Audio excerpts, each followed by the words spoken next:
Edit ചെയ്തിട്ട് തിയേറ്ററിൽ നിന്ന് ഷൂട്ട് ചെയ്തിട്ട് ഇത് എഡിറ്റ് ചെയ്ത് അവിടെ ഇപ്പോൾ ട്രോളാണ്. കാരണം ആ തടിയൻ അവൻ എൻ്റെ ഒരു ബന്ധുവായിട്ട് വരും എന്നൊക്കെ പറയില്ലേ. ആ സാധനം എഡിറ്റ് ചെയ്തിട്ട് എൻ്റെ ഓഫീസിലെ കാര്യമായിട്ട് ഇട്ടിരിക്കുകയാണ്. കാരണം ഞാൻ ഇവരെ പറ്റി കമൻറ്റ് പറയുന്നത് അവരൊക്കെ പൊട്ടിച്ചിരിക്കുക സന്തോഷം. അവിടെ നിന്നുള്ള നാട്ടുകാരൻ ഉണ്ടാക്കിയ ഒരു ട്രോളാണത്. അതൊരു അറിയാതെ പറഞ്ഞു പോയൊരു സാധനമാണ്. അത് കറക്റ്റായിട്ട് സിങ്ക് ചെയ്യും നാട്ടുകാർ ഇങ്ങനെ കണ്ടപ്പോൾ കോറിലേറ്റ് ചെയ്യാണ് ഇതിന്. ഗണേശ അല്ല ഈ ഗണേശാരി വലിയൊരു ബ്രേക്ക് തന്നെയാണ്. ഇപ്പൊ പുതിയ മേക്കേഴ്സിനെ ഗണേശനെ അപ്രോച്ച് ചെയ്യാൻ പുതിയ വേഷങ്ങൾ തരാനൊക്കെ അപ്പൊ അതിനു വേണ്ടി ഗണേശന് ഇത്രത്തോളം ഓപ്പൺ ആയിരിക്കും എന്നുള്ള കാരണം ഭയങ്കര തിരക്കുള്ള ആളാണ് ഇപ്പുറത്തെ സൈഡില്. ഞാൻ മുമ്പും മിനിസ്റ്റർ ആയിരിക്കുമ്പോഴും സിനിമയിൽ അഭിനയിച്ചിട്ടുണ്ട്. നല്ല സിനിമയാണെങ്കിൽ വെറുതെ ഒരു തല കാണിച്ച് ഒരു കഥ പറയുമ്പോൾ ആ കഥ ഞാൻ നല്ല ക്യാരക്ടർ എന്താണെന്ന് വെച്ചാൽ ഒരു കഥ ഞാൻ എൻ്റെ കൂട്ടുകാരനോട് പറയുമ്പോൾ ആ കഥയിൽ ആ കഥാപാത്രത്തെ എടുത്തു പറഞ്ഞിട്ടുണ്ടെങ്കിൽ മാത്രമേ നമ്മൾ ആ സിനിമയിലുള്ള പ്രസൻസ് ഉള്ളൂ. അതൊക്കെ ഒരു വെറുതെ സൈഡ് റോളെന്ന് വിചാരിച്ചാൽ മതി. നമ്മളെപ്പറ്റി പ്രസൻസ് ഉണ്ടാവണം. ഒരു കഥ ഞാനൊരു കഥ ഗോകുലിന് പറഞ്ഞു കൊടുക്കും. സിനിമ കണ്ടിട്ട് കഥ ഗോകുലിന് പറഞ്ഞു കൊടുക്കും. അപ്പം ഞാൻ അവനെ കേൾക്കുന്ന എല്ലാ കഥാപാത്രവും ഇമ്പോർട്ടൻ്റാണ്, അല്ലാത്തതൊന്നും ഇമ്പോർട്ടൻ്റ് അല്ല.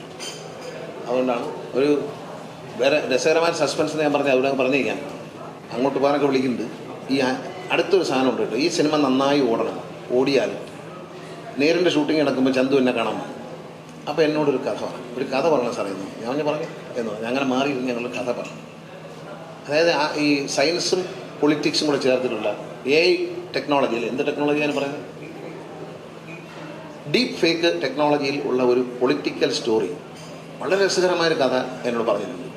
അത് ഞാൻ ഈ അജിത് വിനായകൻ പറഞ്ഞ് ഇങ്ങനൊരു കഥയുണ്ട്, പടം ഓടുകയാണെങ്കിൽ തീർച്ചയായിട്ടും നിങ്ങൾ ആ കഥ കേൾക്കുമെന്ന് പറഞ്ഞു. കാരണം പടം ഓടണം, ഈ സിനിമ നല്ലതാകുമ്പോൾ ആ സംവിധായകൻ തന്നെ ഒരു ഇത് ലേറ്റസ്റ്റ് ആയിട്ടൊരു ടെക്നോളജിയുമായി ബന്ധപ്പെട്ടൊരു കഥ പറഞ്ഞു വെച്ചിട്ടുണ്ട്.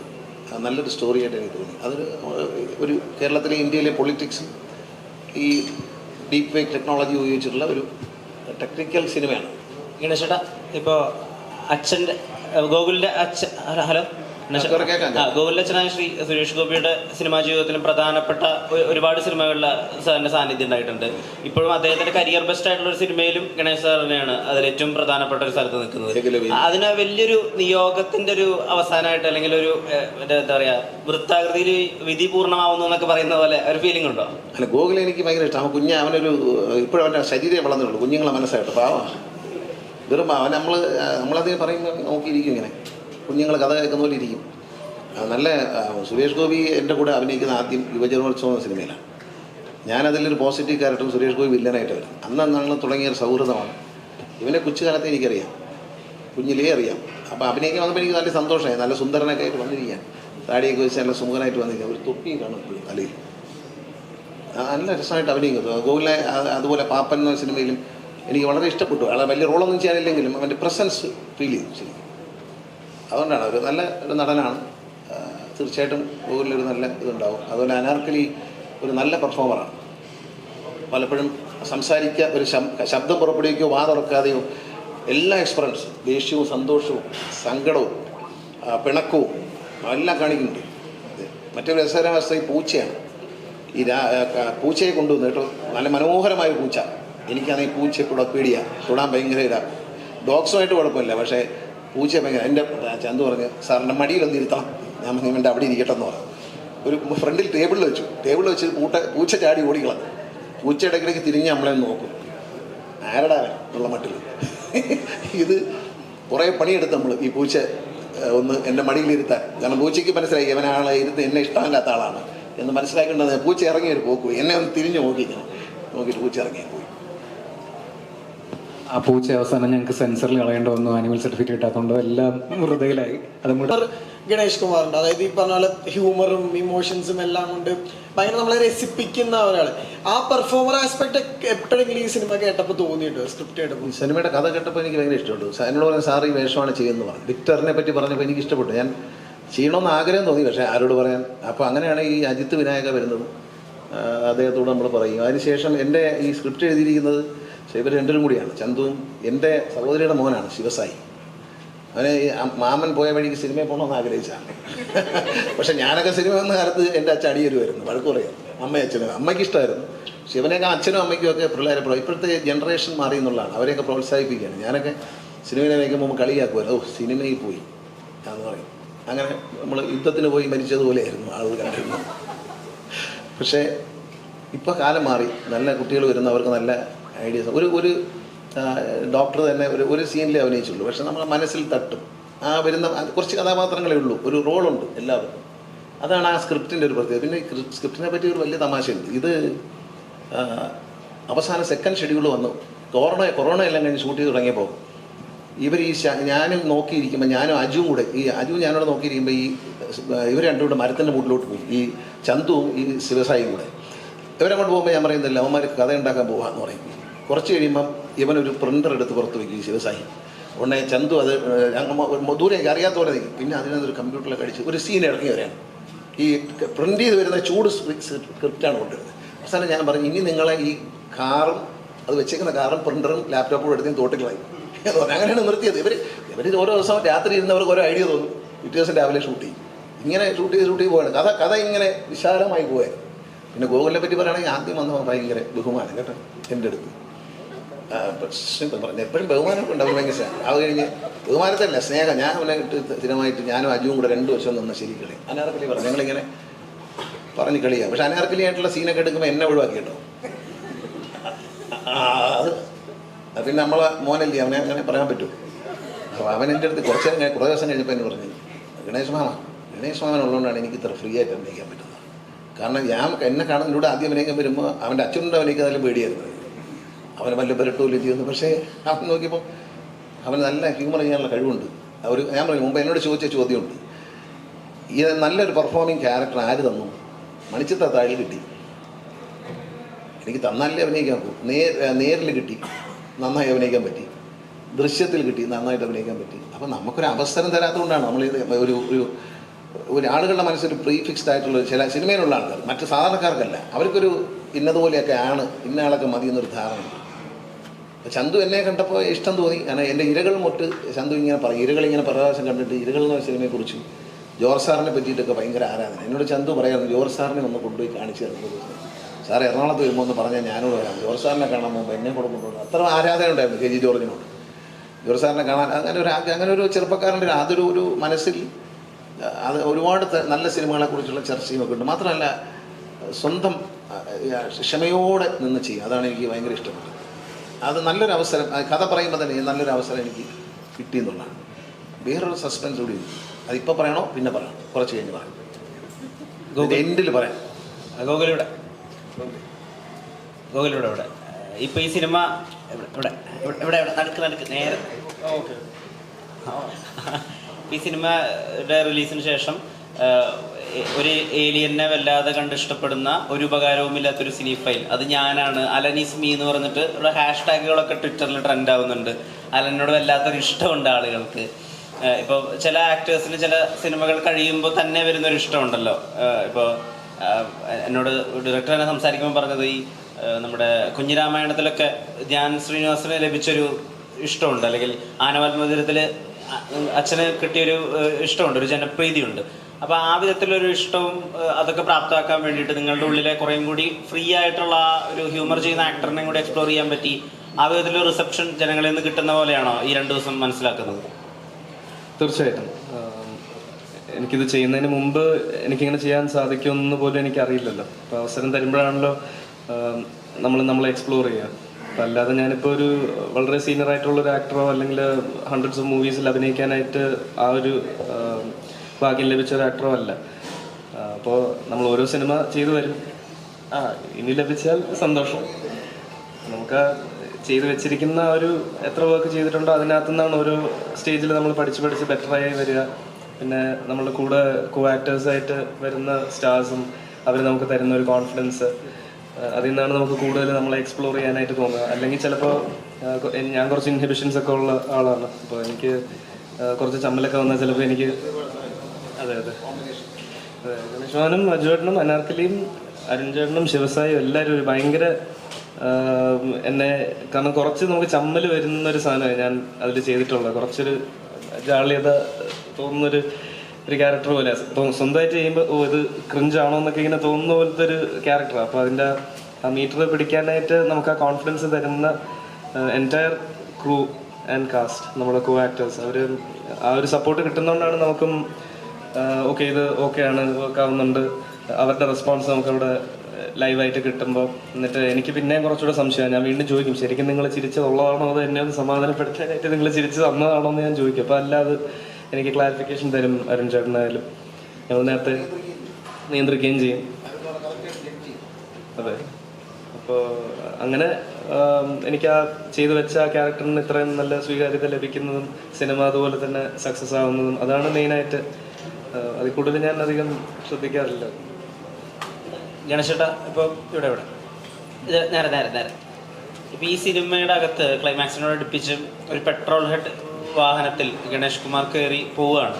അതിന് വല്ലാത്ത ഒരു റെലവൻസ് ഉണ്ട് ഈ കാലഘട്ടത്തിൽ. കാരണം ഗതാഗത വകുപ്പ് കൈയാളുന്ന ഒരാൾ ഇലക്ട്രോണിക് വാഹനങ്ങളുള്ള ഒരു സമയത്ത് പെട്രോൾ ഹെഡ് വണ്ടി എടുത്തൊരു ഹീറോയിക് ആയിട്ടുള്ള ഒരു കാര്യം ചെയ്യാൻ പോവുകയാണ്. അതിന് വല്ലാത്തൊരു പ്രസക്തിയുണ്ട്. അതൊരു സിനിമാറ്റിക്കലിയും അതൊരു മൊമെൻ്റാണ്. അപ്പോൾ ആ സീനിലൊരു മേക്കിംഗ് അല്ലെങ്കിൽ അതിനിപ്പോഴത്തെ പ്രസക്തി അതിനെ പറ്റിയൊക്കെ ഒന്ന് പറയാമോ? ഒരു ഇന്ന് അടുത്തൊരു തലമുറയ്ക്ക് അറിയാത്തൊരു സാധനമാണ് ഈ വിക്ടർ സൂക്ഷിച്ചു വെച്ചിരിക്കുന്നത്. ഈ പെട്രോൾ വണ്ടി എന്ന് പറയുന്നത് അതിങ്ങനെ ഒതുക്കി വെച്ചിരിക്കുകയാണ്, ആരും കാണാതെ മൂടിയിട്ടിരിക്കുകയാണ്. പെട്ടെന്ന് അവർ കാര്യം പിടിച്ചവരെ കൊണ്ട് പോവുകയാണ്. പോയിട്ട് അവരെ ഏലിയനെ രക്ഷപ്പെടുത്താൻ വേണ്ടിയിട്ട് നമ്മൾ പോകുമ്പം പെട്ടെന്ന് ആ ഷീറ്റ് ഇങ്ങനെ മാറ്റുമ്പോഴാണ് ഈ പെട്രോൾ കാറ്. ഇവരാരും പെട്രോൾ വണ്ടി കണ്ടിട്ടില്ല. ആ ഒരു ജനറേഷനെ പഴയ ഒരു സാധനം നമ്മളെ നൊസ്റ്റാൾജിക്കായിട്ട് സൂക്ഷിക്കുന്ന ചില സാധനങ്ങളുണ്ട്. നമ്മളെ പഴയ ടേപ്പ് റെക്കോർഡർ, പഴയ റെക്കോർഡ് പെയറൊക്കെ സൂക്ഷിക്കും ആൾക്കാർ, റെക്കോർഡ് ഒക്കെ. അതുപോലെ ആ ഡിസ്കൊക്കെ സൂക്ഷിക്കുന്ന പോലെ അതിൻ്റെ ഈ ഗ്രാമഫോൺ സൂക്ഷിച്ച് വയ്ക്കുക. അങ്ങനെയൊക്കെയുള്ളൊരു സാധനമായിട്ട് വളരെ വാല്യൂബിളായിട്ട് ആരും കാണാതെ സൂക്ഷിച്ച് വെച്ചിരിക്കുകയാണ്. പെട്രോൾ വണ്ടി വെളിയിൽ കണ്ടാൽ കുഴപ്പമാണ്. പിന്നെ ബാറ്ററി വണ്ടി പോയാലും എവിടെ പോയാലും അറിയുമെന്ന് വിക്ടർ പറയുന്നുണ്ട് ഒരു സ്ഥലത്ത്. അതാണ് അതിൻ്റെ ഒരു രസമായിട്ട് തോന്നിയത്. അതിനകത്ത് വേറെയും കാര്യങ്ങൾ അതൊരു പിന്നീട് വന്ന സീനാണ് കേട്ടോ, കഥ പറയുമ്പോൾ. എനിക്ക് തോന്നുന്നു ഒരു ഫ്യൂച്ചറിൻ്റെ അല്ലെങ്കിൽ നമ്മുടെ ഇപ്പോഴത്തെ കറണ്ട് ജനറേഷൻ്റെ ഒരു റെപ്രസെൻറ്റേഷൻ എന്നുള്ള രീതിയിലാണ് സാറിനെ അതിനകത്ത് നമ്മളൊരു കുറച്ച് പ്രായമുള്ള ആളായിട്ട് കാണിച്ചിരിക്കുന്നത്. അപ്പോൾ ഇന്നത്തെ കാലത്ത് അതിൻ്റെ ഒരു മെറ്റാനസ് കീപ്പ് ചെയ്യാനായിട്ട് അല്ലെങ്കിൽ ഒരു പെട്രോൾ ഹെഡ് എന്ന് പറഞ്ഞിട്ട് ഒരു ബാറ്ററി യുഗത്തിൽ ഒരു ഇൻറ്റേർണൽ കമ്പഷൻ എഞ്ചിൻ യൂസ് ചെയ്യുന്ന ഒരു വണ്ടി ഓടിക്കുന്ന ഒരാളായിട്ട് കാണിക്കാൻ മറ്റൊരു പെട്രോൾ ഹെഡ് ഇല്ല നമ്മളുടെ ഈ പോപ്പുലർ കൾച്ചറിൽ. അതുകൊണ്ട് ഗണേശ് സാറാണ്. സാറിനുള്ള വണ്ടിയുടെ കമ്പം ഗ്യാഡ്ജറ്റിനുള്ള കമ്പം നോക്കില്ല അറിയാവുന്നതാണ്. ഞാൻ അതിൻ്റെ ഒരു ഇരയാണ്. എന്നെ ഇടയ്ക്ക് തൃശ്ശൂരൊക്കെ വിടും പഴയ മറ്റേ 50കളിലെ ട്രേപ്പ് റെക്കോർഡൊക്കെ വകാനായിട്ടൊക്കെ. അപ്പോൾ ഇതുപോലത്തെ കളക്ഷൻസ് മേടിച്ചെന്ന് കഴിഞ്ഞാൽ മറ്റേ സയൻറ്റിസ്റ്റിൻ്റെ റൂം പോലെ ഇരിക്കും. കുറേ ഐറ്റംസ് ഉണ്ട്. ഞങ്ങൾ തന്നെ കൊട്ടാരക്കരയുള്ള ടോണി സ്റ്റാർക്ക് വിളിക്കാറ്. സാറിനെ ആ ഒരു വിസ്കിഡായിട്ട് അടുത്ത് കാണാൻ പറ്റുന്ന വളരെ ഫോർച്ചുനേറ്റ് ആയിട്ടുള്ളൊരു വ്യക്തിയും കൂടിയാണ് ഞാൻ. അപ്പം നമ്മൾ ഈ കരുതുന്ന ഈ പൊളിറ്റിക്കൽ മെയിൻ ഫ്രെയിമിനൊക്കെ അപ്പുറത്തേക്ക് ഒരു വളരെ ടെക്നോളജിയിലൊക്കെ വളരെ എനിക്കറിയില്ല. എൻ്റെ ഇപ്പം മെറ്റാനസ് ഇപ്പം ഗണേശ് സാറിനെ വിളിക്കുന്നുണ്ട്. ഞാനും കൃഷ്ണദേവൻ അങ്ങോട്ട് പോയപ്പം സാറ് ആവാസ യുദ്ധത്തിനെ പറ്റിയിട്ട് കൃഷ്ണദേവനോട് ഇങ്ങനെ ഭയങ്കര വാചാലനായിട്ട് സംസാരിക്കുകയാണെങ്കിൽ കൃഷ്ണദേവൻ മറ്റേ അപ്പോൾ ആദ്യമായിട്ട് കാണുന്നതിൻ്റെ ഒരു സാധനമാണെന്ന് ഞാൻ കൃഷ്ണദേവനോട് പറയുമായിരുന്നു. ബിക്കോസ് കുറച്ചെടുക്കുമ്പോഴേ ആ ഒരു സൈഡിലത്തെ സാറിൻ്റെ നേർഡ്നെസ് അല്ലെങ്കിൽ ആ ഒരു ബിസ്കിറ്റ് പരിപാടി മനസ്സിലാവുള്ളൂ എന്ന് തോന്നുന്നു. Thank you. ഇപ്പോൾ ഗണേഷ് സാറിന് പ്രസന്റ് ചെയ്തിട്ടുള്ള ഇതും തന്നെയായിരുന്നു. ഒരു 90s കിഡ് ഒരു വസന്തമായ എങ്ങനെ ഉണ്ടാവും, ഒരു 40കളിൽ 50കളിൽ എങ്ങനെയായിരിക്കും അയാൾ ജീവിക്കുക, ആ രീതിയിലാണല്ലോ അത് പ്രസന്റ് ചെയ്തിട്ടുള്ളത്. അപ്പോൾ ഇതിലാണെങ്കിൽ അങ്ങനെ കുറേ റെഫറൻസുകളുണ്ട്. നമ്മൾ സിനിമയിൽ തന്നെ പറയുന്ന നമ്മൾ വലിയ എക്സ്പെക്ടേഷനോട് പോയി എന്നാൽ വലിയ രീതിയിൽ കൂപ്പുകുത്തുകയും ചെയ്ത സിനിമകളുടെ റെഫറൻസുകളുണ്ട്. നാസയ്ക്ക് വേണ്ടി ഡെവലപ്പ് ചെയ്ത സോഫ്റ്റ്വെയർ അതിനകത്ത് വരുന്നുണ്ട്. അപ്പോൾ അങ്ങനെ കുറേ കാര്യങ്ങളുണ്ട്. ഇതൊക്കെ അദ്ദേഹത്തിനോട് കമ്മ്യൂണിക്കേറ്റ് ചെയ്തത് അല്ലെങ്കിൽ അദ്ദേഹം അതിനോട് റിയാക്ട് ചെയ്തത് അദ്ദേഹത്തിന് ഇതൊക്കെ മനസ്സിലായിരുന്നോ, ആ ഒരു കാര്യം ഒന്ന് പറയാമോ? നമ്മളിത് ആദ്യം പറയുന്ന സമയത്ത് തന്നെ നമുക്ക് കിട്ടിയിരിക്കുന്ന ഫസ്റ്റ് അക്രഡിഷൻ നമുക്ക് ISI മാർക്ക് കിട്ടുക എന്ന് പറയുന്ന പോലെ ഗണേശ് സാറിന് മനസ്സിലാകുന്ന ആദ്യത്തെ ISI മാർക്ക് കൊടുത്തിട്ടുണ്ട്. അപ്പോൾ അത് കിട്ടിക്കഴിഞ്ഞ സമയത്ത് തന്നെയാണ് ഇറ്റ്സ് എ ഗോ, നമുക്ക് ചെയ്യാന്നുള്ളൊരു സാധനം കിട്ടി. പിന്നെ ഇങ്ങനത്തെ കാര്യങ്ങൾ നമ്മളൊക്കെ മനസ്സിലൊരു പ്രീ ജഡ്ജ്മെന്റ് ഉണ്ടാവുമല്ലോ. ഇത്ര ആൾ ഒരു പോയിന്റ് കഴിഞ്ഞിട്ടുള്ള ഇത്ര വയസ്സ് കഴിഞ്ഞിട്ടുള്ള ആളോട് ഇങ്ങനത്തെ കാര്യങ്ങൾ പറഞ്ഞാൽ മനസ്സിലാവില്ല. അല്ലെങ്കിൽ നമ്മൾ സോക്കോൾഡ് ഇന്ന് റെഡിറ്റിലൊക്കെ ആവശ്യമില്ലാത്ത ആൾക്കാരുടെ ഒക്കെ കമന്റ് ഞാൻ കണ്ടു. ആരോ എന്നിട്ട് പറഞ്ഞിട്ടുണ്ടെങ്കിൽ വസന്തങ്ങൾക്ക് മനസ്സിലാവില്ല അതിന് പോലെന്നൊക്കെ. നമ്മളെ വസന്തമായിട്ട് നമ്മൾ സെൽഫ് റെപ്രസെന്റ് ചെയ്യുന്നുണ്ടെങ്കിൽ തന്നെയാണ് അതിൻ്റെ ഏറ്റവും വലിയൊരു ഫിൽട്രേഷൻ തോന്നുന്നു. നമുക്ക് നല്ല കണ്ടന്റ് കാണാൻ താല്പര്യം ഉണ്ടെന്നുണ്ടെങ്കിൽ വസന്തമൊന്നും അങ്ങനെയൊന്നും ടേം ചെയ്യേണ്ട ആവശ്യമില്ല എന്നും എനിക്ക് തോന്നുന്നു. അപ്പം ഒരു വസന്തം അല്ലാത്തതിൻ്റെ ഏറ്റവും വലിയ തെളിവാണ് നമ്മൾ ഈ പറയുന്ന കാര്യങ്ങൾ പെർസീവ് ചെയ്യുക എന്നുള്ളത്. So that's it. അതാണ് അതിൻ്റെ ഒരു ആൻസർ എന്ന് തോന്നുന്നു. ഇന്നത്തെ ഈ ഒരു പ്രസ് മീറ്റിൽ ഒരു പ്രത്യേകത ഉണ്ട്. സാധാരണ സിനിമകൾ റിലീസ് ചെയ്യുന്നതിന് മുമ്പ് എല്ലാവരും ഇരുന്ന് തള്ളുന്നതരാം, ഇത് ഭയങ്കരമായിരിക്കും, ഗംഭീരമായിരിക്കും. പക്ഷേ ഇത് കൊള്ളാം എന്ന് ധാരാളം റിവ്യൂ വരികയും കണ്ടിറങ്ങുന്നവർ വളരെ സന്തോഷത്തോടെ അതിനെ നന്നായിരിക്കുന്നു എന്ന് പറയുകയും ചെയ്യുന്ന സമയത്ത് നടക്കുന്ന ആദ്യത്തെ ഒരു ഇൻ്റർവ്യൂ ആയിരിക്കും ഒരു പക്ഷേ ഇത്. സത്യമല്ലേ? അങ്ങനെ ഒരു പ്രസ് മീറ്റ് നടക്കുമ്പോൾ ഹൃദയം നിന്ന് തള്ളുന്നതല്ല. ഞാൻ ചില സിനിമയൊക്കെ തോന്നി തള്ളു കേട്ടിട്ട് കാണാൻ പോയിട്ടുണ്ട്, വളരെ ദുഃഖിതനായിട്ടുണ്ട്. അവസാനം ഞാൻ ചില സിനിമ കാണുമ്പോൾ തോന്നി ഈ തള്ളു കേൾക്കുമ്പോൾ എനിക്ക് തോന്നി ദൈവമേ ഞാനും ഒരു നടനായിരുന്നല്ലോ, എന്നെ ഇതിനകത്തൊന്ന് വിളിച്ചിരുന്നത് എന്ത് നന്നായിരുന്നു എന്ന്. പക്ഷേ പിന്നെ സിനിമ കണ്ടിട്ട് എനിക്ക് തോന്നി എനിക്ക് വിളിക്കാത്തത് നന്നായി എന്നെനിക്ക് തോന്നാറുണ്ട്, തുറന്നു പറയാം. അതിൻ്റെ ഒരു നമ്മളെന്താ പറയുക, ഒരു ഡിഫറൻറ്റ് സിനിമ നമ്മൾ അന്ന് വരെ അറിയാത്ത ഈ സിനിമയിൽ ഒരു കാര്യമുണ്ട്. നമ്മൾ അന്ന് വരെ ലോകം അന്ന് വരെ അറിയാത്തൊരു സാധനമുണ്ട്, ലോക്ക്ഡൗൺ ചെയ്ത് അകത്തിരിക്കുക. അതിനെ ബേസ് ചെയ്ത് ഒരു മലയാള സിനിമയും വന്നിട്ടില്ല അല്ലേ. ലോക്ക്ഡൗൺ ചെയ്ത് അകത്തിരിക്കുക എന്നുള്ളത് ആ ലോക്ക്ഡൗണിൻ്റെ മറ്റൊരു മുഖമാണ്. കൊറോണ വന്ന് ലോക്ക്ഡൗൺ ചെയ്തതുപോലെ മറ്റൊരു കാര്യത്താൽ ലോക്ക്ഡൗൺ ചെയ്യുന്നത് മനുഷ്യൻ്റെ ഒരവസ്ഥ തന്നെയാണ്. നമ്മൾ കഴിഞ്ഞ ഒരു 2 വർഷത്തോളം നമ്മൾ ലോക്ക്ഡൗൺ ചെയ്തിരുന്ന 1.5 വർഷത്തെ അനുഭവമാണ് ഈ കഥയിൽ വരുന്നത് ശരിക്കും പറഞ്ഞാൽ അല്ലേ. ലോക്ക്ഡൗൺ കഴിഞ്ഞാണ് എൻ്റെ അടുത്ത് കഥ പറയുന്നതല്ല, നേരത്തെ കഥ കുറച്ച് മുമ്പേ പറയുന്നത്. ഈ കഥ പറഞ്ഞതിന് ശേഷമാണ് ലോക്ക്ഡൗൺ വരുന്നത് അല്ലേ. നമ്മൾ എൻ്റെ ഓഫീസിൽ വന്ന് ഞാനിങ്ങനെ മെസ്സേജ് അപ്പുറം വയ്ക്കും. അപ്പോൾ ഒരു കലാകാരൻ കാലത്തിന് മുമ്പേ പോകുന്നുള്ളതാണ്. ഈ കഥ പറയുമ്പോൾ ലോക്ക്ഡൗൺ ഒന്നും ഇട്ടില്ല. ഒരു പ്രശ്നം കൊണ്ട് ലോകത്ത് പുറത്തിറങ്ങാൻ പറ്റാത്ത അവസ്ഥ. പക്ഷേ അത് കഴിഞ്ഞാണ് കോവിഡ് വരുന്നതും പുറത്തിറങ്ങാൻ പറ്റാത്ത അവസ്ഥയുണ്ടായത്. ശരിക്കും ആ കഥ കേട്ട് കുറച്ച് ദിവസം കഴിഞ്ഞപ്പോൾ പ്രൊഡ്യൂസറെ കിട്ടി. അത് നല്ലൊരു കാര്യമാണ്. അജിത്ത് അതിനൊക്കെ വളരെ താല്പര്യത്തോടെ നിൽക്കുകയും നല്ലൊരു പ്രൊഡ്യൂസർ എന്നുള്ളതിൽ പ്രവർത്തിക്കുകയും ചെയ്തിട്ടുണ്ട്. ഞാൻ ശിവൻ്റെ കൊടുക്കാം. ശിവസായി കഥ എഴുതിയാണെന്ന് പറയും.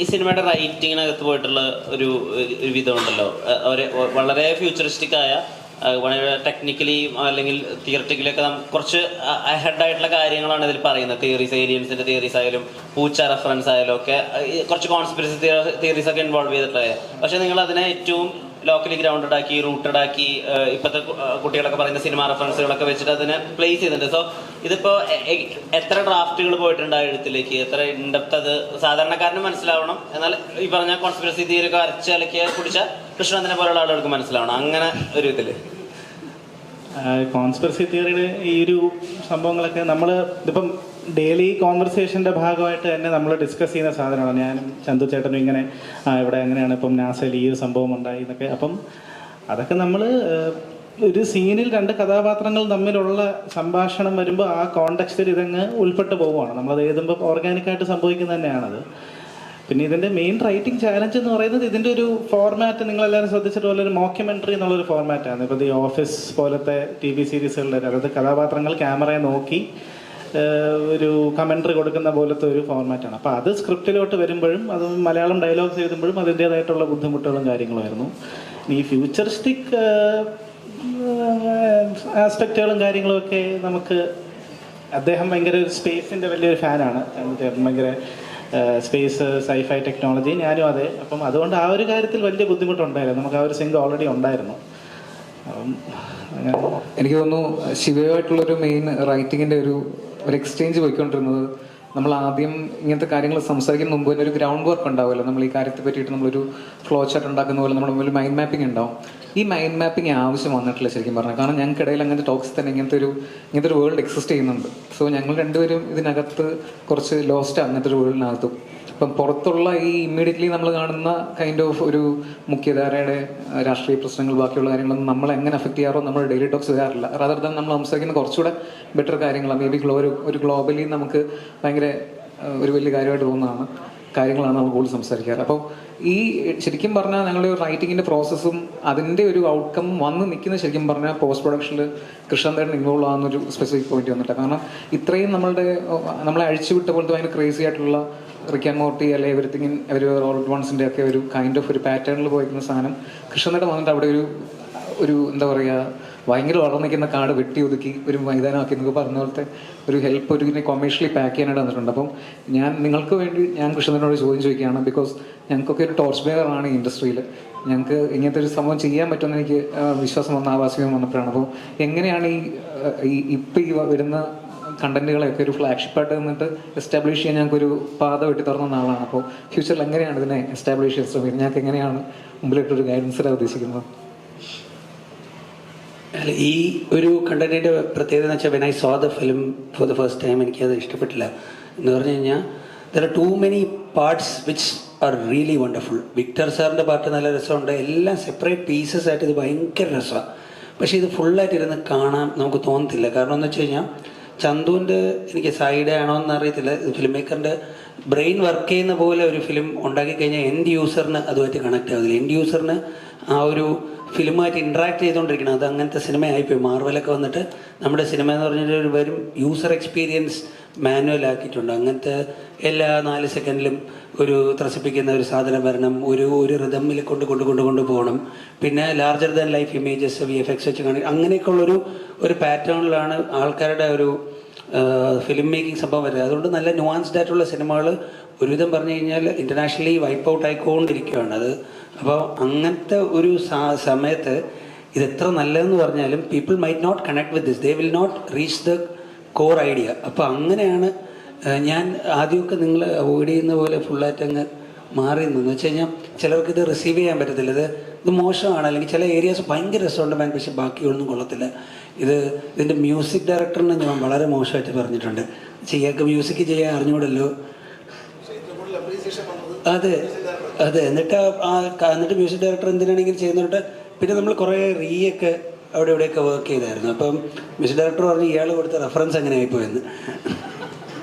അങ്ങനെ we started working on this not from scratch, പക്ഷേ we already had the material. ഇത് ഷൂട്ട് ചെയ്താലേ ഇങ്ങനത്തെ ഒരു സാധനത്തിന് എന്തൊക്കെ ചെയ്താലും ഇതിനെ ബെറ്റർ ആക്കാൻ പറ്റത്തുള്ളൂ. അല്ലാതെ ഇതിനെ ഷൂട്ട് ചെയ്തില്ലെങ്കിൽ then it's very tough to actually discover something very sharp from this mess.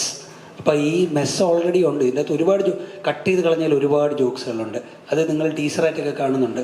അതെല്ലാം ഇതിൻ്റെ അകത്ത് കണ്ടൻറ്റിൻ്റെ അകത്തുള്ള ഹ്യൂമറാണ്. പിന്നെ രണ്ടാമത്തെന്ന് വെച്ച് കഴിഞ്ഞാൽ ഈ ടോർച്ച് ബെയറർ അങ്ങനെയൊക്കെ പറയുന്ന സാധനമൊക്കെ അത് ഐ തിങ്ക് അതൊക്കെ ചുമ്മാ തോന്നുന്നതാണ്. കാരണം ഞാൻ ഡെലിബറേറ്റ്ലി അല്ല ഇങ്ങനെ വന്നത്. സാഹചര്യങ്ങളുടെ സമ്മർദ്ദം കാരണം സിനിമ ചെയ്യാൻ പറ്റാത്തതുകൊണ്ട് സിനിമ സ്വന്തമായിട്ട് തന്നെ എങ്ങനെയെങ്കിലുമൊക്കെ how can I make a film with the things that I have വെച്ചിട്ട് ചെയ്ത് films I could sell and I could also get some recognition. അപ്പോൾ അത് ഭയങ്കര ഇൻസ്പയറിംഗ് ആയിട്ട് തോന്നിയിട്ട് അങ്ങനെ പോകുന്നുണ്ട്. അപ്പോൾ അങ്ങനെ ഒരു കണ്ടന്റ് നമ്മൾ ഉണ്ടാക്കുമ്പോൾ ഒരിക്കലും അത് നമ്മൾ ലൈവിൽ പറഞ്ഞ പോലെ ഒരു ചെറിയ വീട്, അവിടുത്തെ അവിഹിത ഗർഭം, അതിൻ്റെ അച്ഛനാരെന്ന് കണ്ടുപിടിക്കുന്ന അങ്ങനത്തെ സിനിമകളും അല്ല. 5 പേര് ഒരു മുറിയിലുണ്ട്, ഒരാൾ ചത്ത് കിടന്നു, വഴി കൂടെ പോയ ചേട്ടനാണ് കൊന്നതെന്ന് പറയുന്ന സിനിമയല്ല. അങ്ങനത്തെ സിനിമ പറഞ്ഞു കഴിഞ്ഞാൽ അതിനൊരു പർട്ടിക്കുലർ രീതിയുണ്ട് പറയാൻ. മലയാള സിനിമ അങ്ങനെയാണ് പറഞ്ഞു പോകുന്നത്. അപ്പോൾ അങ്ങനത്തെ സിനിമ പറഞ്ഞു കഴിഞ്ഞാൽ as an independent film maker I cannot cell this content. അപ്പോൾ അതുകൊണ്ട് അതിനെ ഒന്ന് ആ പറയുന്ന രീതിയിലൊരു മാറ്റം വരുത്തിയിട്ട് അത് പറയാൻ നോക്കുന്നതാണ്. അപ്പോൾ അത് വർക്ക് ചെയ്യുന്നുണ്ട്. കാരണം ഗ്ലോബൽ കണ്ടന്റുമായിട്ട് എക്സ്പോസ്ഡ് ആയ ഒരു ഓഡിയൻസ് കൊറോണ കഴിഞ്ഞപ്പോൾ വന്നു. പിന്നെ ഭാഗ്യം എന്നൊക്കെ പറയുന്ന സാധനത്തിലൊക്കെ എന്തൊക്കെയോ ഉണ്ട്. അപ്പം that's how and I am happy that a lot of people are inspired. അപ്പോൾ അതുകൊണ്ട് ഇങ്ങനത്തെ കണ്ടന്റുകൾ ചെയ്യാൻ ആൾക്കാർക്ക് ധൈര്യം വരും. ഗഗൻചാരിയുടെ പോസിറ്റിവിറ്റി ഇതാണ്. ഗഗൻചാരി കണ്ടു കഴിഞ്ഞാൽ I receive at least 1 time loop script every week. ഒരു ടൈം ലൂപ്പ് സ്ക്രിപ്റ്റ് എങ്കിലും ആരെങ്കിലും എനിക്ക് എല്ലാ ആഴ്ച അയക്കാറുണ്ട്. ഇതിൽ ഒന്നെങ്കിലും ഒന്ന് ആയി കാണണമെന്ന് ആഗ്രഹമുണ്ട്. അപ്പം I am so happy that films like this are happening. ഗണേശേട്ടാ, ഈ പടം കണ്ടതിന് ശേഷം സുരേഷേട്ടൻ പറഞ്ഞു ഗണേഷ് പൊളിച്ചു എന്നൊരു ഇത് വന്നിട്ടുണ്ട്. അപ്പം സുരേഷേട്ടൻ ഗണേശേട്ടൻ വിളിക്കുകയോ അല്ലെങ്കിൽ മെസ്സേജ് ചെയ്യുകയോ ഈ പടം കണ്ടതിന് ശേഷം എന്തെങ്കിലും? സുരേഷ് വീട്ടിൽ വെച്ചാൽ പടം കണ്ടപ്പോൾ എന്നോട് പറഞ്ഞു, നീ നന്നായിട്ടുണ്ടെന്ന് പറഞ്ഞു. എൻ്റെ അടുത്ത് വിളിച്ചത് നീ നന്നായി, ഞാനത് പറഞ്ഞു, അവരടുത്ത് പറഞ്ഞു. അപ്പം സായിയും ഗോകുലൊക്കെ ഉണ്ടായിരുന്നു. അപ്പോൾ എന്നോട് ഫോണിൽ വിളിച്ചപ്പോൾ ഇങ്ങനെ പറഞ്ഞ ദിവസം നീ ആ പടത്തെ നന്നായിട്ടുണ്ട് കേട്ടോ. അതൊരു സന്തോഷമുള്ള കാര്യമാണ്. കാരണം ഞാനത് അങ്ങനെ പടം ചെയ്തിട്ട് ഒരു നല്ലൊരു അപ്രീസിയേഷൻ വരുന്നു എന്ന് പറയുമ്പോൾ എനിക്ക് ഏതൊരു കലാകാരനെ ഏറ്റവും താല്പര്യമുള്ള കാര്യമാണ്. ഇതിൽ നമ്മൾ വിട്ടുപോകാതെ ഞങ്ങളുടെ ഈ ഷൂട്ടിങ്ങിനിടയിൽ ഏറ്റവും വലിയൊരു വൈബ് ഉണ്ടാക്കിയത് അജുവാണ്. ഇന്ന് അജു ഇവിടെ ഇല്ലാത്തതിൻ്റെ വിഷമം എനിക്കുണ്ട്. അജുവാണ് ഇതിനിടയിൽ നിറഞ്ഞ് ആ ചെറിയ മുറിക്കകത്ത് നിറഞ്ഞു തന്നൊരു ഈ വീടിൻ്റെ ഐശ്വര്യം അജു എന്ന് നമുക്ക് പറയാൻ വേണമെങ്കിൽ അത്തരത്തിൽ ഈ വീടിൻ്റെ ഐശ്വര്യമായിട്ട് നിൽക്കുകയും ഓരോ ഞാനും ആ ബെഡിൽ കിടക്കുമ്പോൾ വരുന്ന സീനൊക്കെ ഉണ്ട്. അജു വന്ന് ബഹുമാനമൊക്കെ കാണിക്കുന്നുണ്ട് എൻ്റെ അടുത്ത്. പിന്നെ കളരിപ്പായിട്ട് വളരെ രസകരമായ കാര്യം എന്ന് പറയുന്നത് ഇതിൻ്റെ ഷൂട്ടിംഗ് കിടക്കുമ്പോൾ ഈ പറഞ്ഞ ശരിയാണ്, കുറേ സീനും കയ്യിലുണ്ടായിരുന്നു കേട്ടോ. ഒരു സീനുണ്ടായിരുന്നു, എന്നെ വേറെ മറന്നു പോകാൻ പറ്റാത്ത 2 പേര്. ഒന്ന് മല്ലിക സുകുമാർ, മല്ലിക ചേച്ചിയാണ്. മല്ലിക ചേച്ചിയുടെ ഒരു ശബ്ദം, ഞങ്ങൾ ലളിത ചേച്ചിയാണ് പണ്ട് നോക്കാൻ പോയത്. പക്ഷേ ലളിത ചേച്ചി അപ്പോഴത്തേക്കും സുഖമില്ലാതെയായി. പക്ഷേ മല്ലിക ചേച്ചിയുടെ ഒരു പ്രസൻസ് നമുക്ക് ഭയങ്കരമായിട്ട് ഫീൽ ചെയ്യും. ഈ ഒരു സീനുണ്ടായിരുന്നു, അതിൽ പറയുന്നത് ഈ അനാർക്കലിയുമായിട്ട് ഈ ഏലിയനുമായിട്ട് ഒരു സ്നേഹത്തിലെത്തും ഞാൻ. അപ്പോൾ ഇവർ പിന്നെ ഈ ഡോക്ടർ അലീന വരും, ഒരു സീനിൽ വരുന്നുള്ളൂ. അത് ഈ ക്ലബ്ബിൽ നിന്ന് വിളിച്ചുകൊണ്ട് വന്നിരിക്കുകയാണ്. പെട്ടെന്ന് അവരെ വശീകരിച്ചെടുത്തിട്ട് യവന്മാരെ 2 വെളിയിലാക്കും, കഥവിൻ്റെ വെളിയിലാവും. അപ്പോൾ ഇയാളങ്ങ് ആഹാരം എല്ലാം ഇടയില്ല വിളി. അങ്ങനെ ഇരിക്കുമ്പോൾ ഈ രാഘവൻ മറ്റൊരു കഥാപാത്രം. രാഘവത്തിന് ശബ്ദം കൊടുത്ത ആരാണെന്ന് എനിക്കറിയില്ല. എബ്രഹാം എന്നൊരാളാണ്, വളരെ മനോഹരമാണ് രാഘവൻ. അതിലൊരു തമാശയായിട്ട് പറയുന്നുണ്ട്, നാസയിൽ നിന്ന് വന്ന ശമ്പളം കിട്ടാതെ വന്ന ഒരു കൊട്ടാരക്കരക്കാരൻ്റെ ഇന്ന് ഞാനൊരു കുറഞ്ഞ വിലയ്ക്ക് ഇങ്ങ് വാങ്ങിച്ചതാ ഇവനെ എന്ന് പറയുന്നുണ്ട്. അപ്പോൾ അതൊക്കെ വേറെ രസകരമായൊരു പഞ്ചെന്ന് പറയുന്നത്. എൻ്റെ നാട്ടിൽ പത്തനാപുരത്തേക്ക് ഇപ്പോൾ ഭയങ്കര ഒരു ട്രോളുണ്ട്. എന്താണെന്നറിയാം, എൻ്റെ ഓഫീസിലെ കാര്യങ്ങൾ നോക്കുന്ന 2 ആൾക്കാർ, ഞാനുള്ളപ്പോഴും ഇല്ലാത്തപ്പോഴും. ഒരാൾ ഒരു സാമാന്യ ഒരാൾ, മറ്റൊരാളെന്ന് പറഞ്ഞാൽ ഒരു 120 കിലോ തൂക്കവും ഒരു 6 അടി പൊക്കവും കുഞ്ഞുങ്ങളുടെ മനസ്സുമുള്ള ഹാരിസ് എന്നൊരാളാണ് നോക്കുന്നത്. ഇതിൽ പറയുന്നുണ്ട് 2 അമ്മമാരും അത്ര ശരിയല്ല, പിന്നെ ജോലിയൊക്കെ ചെയ്യുന്നതുകൊണ്ട് നമ്മൾ ഇത്